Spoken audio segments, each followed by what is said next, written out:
Muito bem, estamos de volta com o Tribuna Livre, aqui na sua TV Rio Branco, canal 8, SBT. Mais uma vez, obrigado pela sua audiência, você que nos prestigia na capital e também no interior do Acre. Aqui a gente costuma começar o programa da esquerda para a direita, os MI. Mas como a TV Rio Branco hoje está completando 30 anos, vamos mudar um pouco a regra do jogo. E o Narciso tem o privilégio de fazer a primeira pergunta para os nossos convidados especiais, o professor Uchoa e também o Dr. Valdir Perazzo. Fique à vontade. Não, eu gostaria de abrir esse debate, Perazzo, porque eu declaradamente não votei no Bolsonaro. E se houvesse um mandato revogatório... Nem no segundo turno? Nem no segundo turno. É mesmo, é? Nem no segundo turno. E se houvesse Por isso que nós dissemos há pouco, você contestou que você é hoje um pouco mais de esquerda do que foi no passado. Não, para mim essa dicotomia esquerda-direita só serve hoje para sinal de trânsito, para sinalizar. Porque eu vejo tanto idiota dizendo que é da direita com procedimentos que supostamente seria daqueles que se dizia de esquerda e vice-versa, que eu prefiro adotar a seguinte lógica, certo e errado. O que é certo, o que deve ser feito e o que não deve ser feito. Então, já na Constituinte, o Shoa, se dizia, e o meu guia na Constituição, aquele que eu acreditava, uma espécie de guru que eu auto-indiquei, foi Roberto Campos. Ele dizia naquela época que o sistema previdenciário que estava sendo estabelecido, que foi apelidado de Seguridade Social, levaria o Brasil à falência em 30 anos. Eu pergunto, essa falência já está batendo nas nossas portas ou não? Fantástico, Narciso. Aliás, você realmente tinha como a pessoa a quem seguir, do ponto de vista intelectual, parlamentar, uma grande figura. Eu acho que o maior economista do Brasil, Roberto Campos, pessoa porque eu tenho total admiração, né? E ele fez uma afirmação absolutamente profética. Por quê? Porque a Previdência Social, da forma como foi criada pela Constituição de 1988, é uma pirâmide. É uma pirâmide social. E o que é uma pirâmide? Uma pirâmide é um engodo, é uma mentira, é uma falácia para enganar os incautos, os parvos. Ora, todos sabemos que uma pirâmide, só quem vai ter sucesso com ela são os primeiros que entram. 16%. 84% vai ser logrado, vai ser enganado. E a Previdência Social é uma pirâmide. E Roberto Campos previu o tempo necessário em que ela teria existência, porque logo a população brasileira envelheceria e, consequentemente, não teria o número de pessoas suficiente para sustentar os aposentados. Porque qual o nosso modelo? É um modelo de repartição. Quem está na ativa vai pagar os que estão aposentados. Naquela época, ainda tinha alguma condição de se haver de bancar a Previdência, porque o número de pessoas era suficiente, mas não é mais 30 anos depois. Mas eu faço uma ligeira interrupção encaminhando a pergunta para o Shoa. Primeiro, Narciso, vamos mostrar o seguinte. O equívoco na Constituição não foi criar a Previdência. A Previdência, ela poderia ser aperfeiçoada ao longo do tempo. Isso em todo o país do mundo é assim. Sim. Não é a Constituição que é responsável. O nosso equívoco que nós cometemos na Constituinte foi misturar previdência com assistência social e com saúde. Por exemplo, hoje o Shoa, você vai me responder, quando dizem a previdência não é deficitária, eu fico com um pé na frente e outro atrás, porque o governo não nos mostrou ainda o que é assistência social. Por exemplo, o soldado da borracha, para mim é assistência social, não é previdência. A saúde, aí sim viria previdência. O que nós pagamos, estamos pagando até 14% o servidor público estadual para a previdência, Sim. se é capaz ou não de bancar a nível de país. O show é contigo. Estabelece-se essa confusão, porque o Constituinte, quando criou o princípio da Seguridade Social, ele envolveu, o que você falou, a Previdência, a Saúde e a Assistência. E depois essas coisas se misturaram. E para financiar isso, foram criadas diversas fontes, que é bom se diga. A contribuição do trabalhador, compulsória, a contribuição do governo... Isso deveria existir somente essas duas fontes, chamadas fontes primárias, né?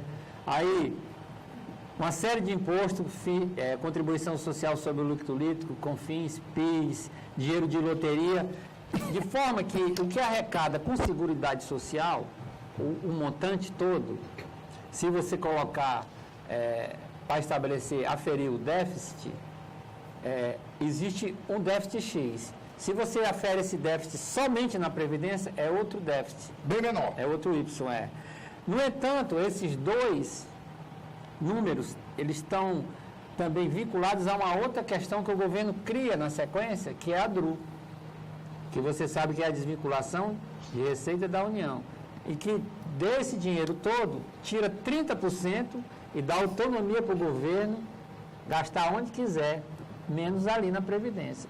Então, se você já tira 30% de tudo que eles têm, você ajuda a aumentar o buraco, não é verdade? Claro. E esse dinheiro, via de regra, vai para financiar a imensa, a impagável, a insustentável dívida pública brasileira, no qual o Paulo Guedes e os economistas estão dizendo que querem atirar. O mecanismo todo é engendrado para mitigar o poder dessa dívida pública brasileira sobre a vida do povo. No entanto, o que a gente questiona do movimento social é quem é que vai pagar novamente a maior fatia vai arcar com ônus. Porque o professor falou ali da previsão do grande economista liberal, Roberto Campos, só que a nossa Constituinte de 88 ela é muito virtuosa. Claro. É uma Constituinte que estabeleceu princípios para a vida do povo na pós-ditadura, no regime de abertura democrática, que são importantes, são fundamentais. A solidariedade. Quando você inclui 10 milhões de trabalhadores O princípio da rurais, solidariedade. para ter um salário mínimo no final da vida, depois de passar 60 anos de sol a sol, trabalhando, se matando também para colocar, por exemplo, comida nas cidades, e no final da vida, lá na zona rural, abandonado, ter esse alento, esse salário, isso não é injustiça, não. Isso é justiça da sociedade brasileira, do conjunto, com os que mais precisam dela. Só que a letra fria diz que o cara não contribuiu. Se ele não contribuiu, não tem direito. Então, não tem direito de quê? De morrer abandonado, sem dinheiro para comprar um medicamento, se adoecer? Ou o Estado também tem a obrigação com esse seu filho? Essas questões estão colocadas na mesa também. Estão colocadas na mesa. Entretanto, eu já falei com o professor, em outro debate que eu participei com ele, que eu não sou daqueles que é contra se reformar a Previdência. A Previdência, ela não quebrou da noite para o dia. Ela veio quebrando aos poucos, inclusive antes. E a tendência dela, pela uma mudança do perfil, da longevidade, da baixo nível de pessoas que contribuem, O baixo crescimento econômico. a informalidade gigantesca, que nenhum contribui, tudo isso vai levando a Previdência a um estrangulamento. Precisa se reformar, precisa se criar um modelo para o futuro. E esse modelo tem que ser mediado com os interesses da sociedade. No momento, os interesses que estão prevalecendo são os interesses mais selvagens possíveis. Está se ignorando completamente essas necessidades do povo mais humilde, do povo trabalhador, e ela passa a faca com força aqui embaixo, da metade para baixo, e não toca nos privilégios. Sim, mas como assim? Coloca isso de forma mais clara. Ela sacrifica, por Para exemplo. não ficar muito subjetivo. Ela entra, só para citar 3 exemplos, ela entra rebaixando o benefício de prestação continuada, dos inválidos, dos velhos, para R$ 400. Ela entra aumentando sobremaneira a contribuição da mulher, que tem dupla ou tripla jornada. Ela entra dizendo que o trabalhador, após 65 anos. O trabalhador que ganha um salário mínimo para se aposentar, se ele não tiver contribuído 40 anos, ele se aposenta somente com 60% do que ele ganhou, entendeu? É selvageria você projetar que no futuro o trabalhador mais humilde, que ganha em média R$ 1.200. Não, mas a previdência que está se discutindo hoje é que, por exemplo, no caso a regra básica que deve ser reformado do Congresso. 62, 65, 62 para a mulher, 65, idade mínima, com 20 anos de contribuição. No mínimo. Não é 40, o mínimo. 20 anos para receber 60%. Aí depois tem uma tabela que vai escalonando até 100%. chegar no 100%, o cara tem que ter contribuído 40%. Mas o show é E uma taxa de informalidade gigantesca. Quem é que tem 40 anos ininterrupto de carteira assinada? O show Pra você me deixou apresentar. surpreso hoje. O primeiro sindicalista que eu vejo defender a mudança, defender a reforma. Não essa, né? Essa Não, mas reforma... a maioria Então, deixa eu defendeu a entrar reforma. nesse debate. O doutor Marcelo Caetano foi o secretário-geral da Previdência Social no governo Temer, que hoje está sendo substituído pelo ex-deputado Roberto Marinho, que é o secretário da Previdência Social do governo Bolsonaro. Aliás, seu conterrâneo, né? Meu conterrâneo do Rio Grande do Norte. Ele disse, Homem inteligentíssimo. Marcelo Caetano dizia que nunca um assunto, uma reforma, produziu tanta unanimidade quanto a da reforma da Previdência. Ele disse, todas as categorias com quem eu converso é a favor da reforma da Previdência Social, desde que a minha categoria não participe. Quer dizer, Cada um defendendo o seu lado. cada um. Porque uma das coisas que me preocupa, e a você, Uchoa, eu concordo que agredir os mais desvalidos, os mais pobres, os mais excluídos, em nome de fazer uma receita de R$1 trilhão em 10 anos em cima dos privilégios. Quem são essas categorias privilegiadas, por acaso?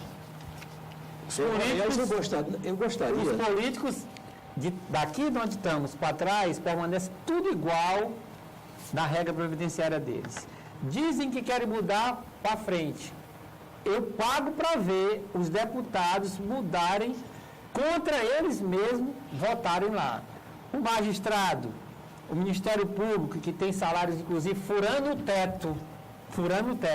Os militares que contribuem anualmente na CIS. Os privilegiados são eles?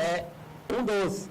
Os militares contribuem para a Previdência com 4 bilhões e retiram 50. Eu posso fazer uma ligeira parte do seu aí? Esse rombo existe. Quem aumenta ele consideravelmente, que Mas são o senhor- essas castas privilegiadas, existe quem tem que pagar o preço. Só um parênteses. Primeiro, você colocou de uma forma equivocada que os parlamentares não iriam fazer essa reforma. Essa reforma Já fizeram muito já antes. fizeram muito antes. Vou dar um exemplo para você. No nosso tempo, meu e do Narciso, nós precisávamos ter apenas 2 mandatos, 8 anos e 50 anos de idade, no mínimo, para ter direito à aposentadoria proporcional. Proporcional.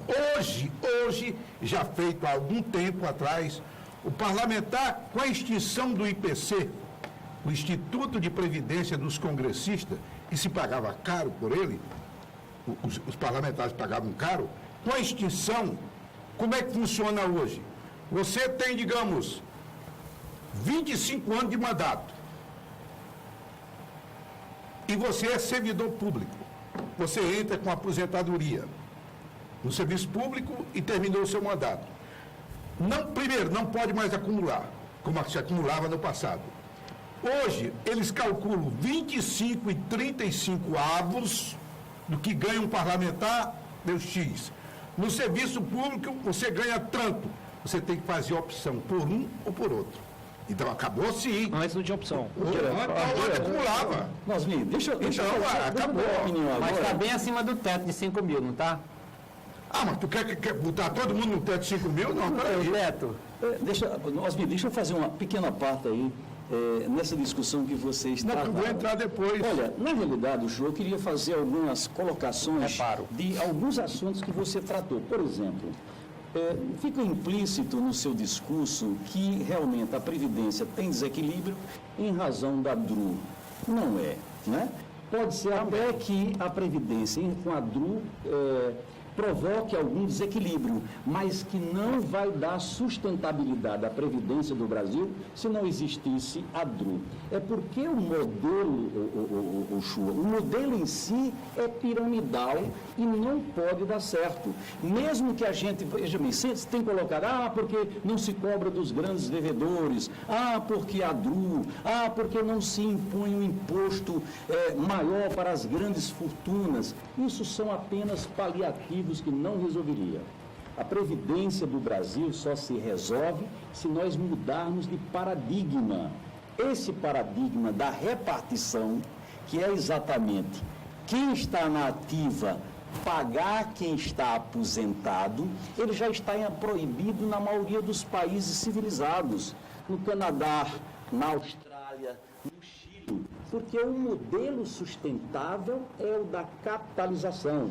Ora, você está depositando a contribuição, que isso é um eufemismo, porque na realidade é um imposto nascido. A contribuição é apenas o eufemismo. Se você deixa de pagar, você pode até incorrer no crime. Então não é contribuição. Que está previsto no artigo 337-A, de sonegação fiscal. Você pode até ser preso por isso. Então não tem nada de contribuição. Então nós precisamos mudar para um regime de capitalização. O que é o regime? Vamos fazer o seguinte, você volta, Osmir. Você volta, depois tem a tréplica do show, mas depois do intervalo, tá bom assim? Claro. Paulo Guedes eu sei o que é. Tá, a gente volta em 2 minutos, aí vocês se acertam aqui, tá bom? Até já.